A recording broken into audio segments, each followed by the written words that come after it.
efirde. Tırlağı verirlayla, size adamın Türkmen'in sünnetine olan milli bu insansız arayışına aydanız. Neyin dayalı eşkeşiydim. Aytman neme? Dikem aylar, bayaylarına. Aytman koddumduk. İnnidim var. Sünnetin yelallık. Sünnet edemedim ki. Sünnet bilim ki. Asıl sünnet men ki. Sen ki dayla. Hemen sen ki. Al bağır hemen al ne bulurum al. Seni beytmeden oğlunları verek. Oğlunlar utanıyor. Sen televizyondan taşına çıkarım kan deyip birine hedir vallahi hedir. Sünnet yaman hedir. Ay dayla.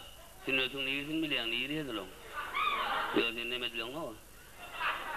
Bu körpelerden sonra hedir mi sünnet? Buyurun ve diye.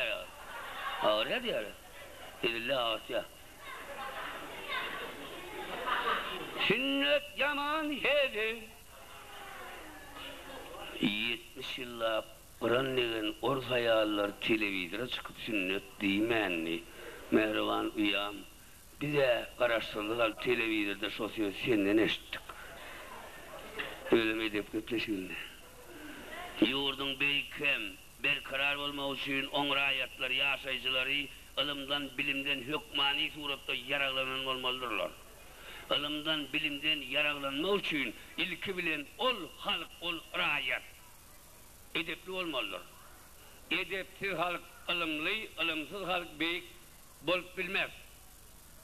Vatanın bir kararlılığının hatırasına edepli olalım doğanlar, edepli olalım, edepli olalım.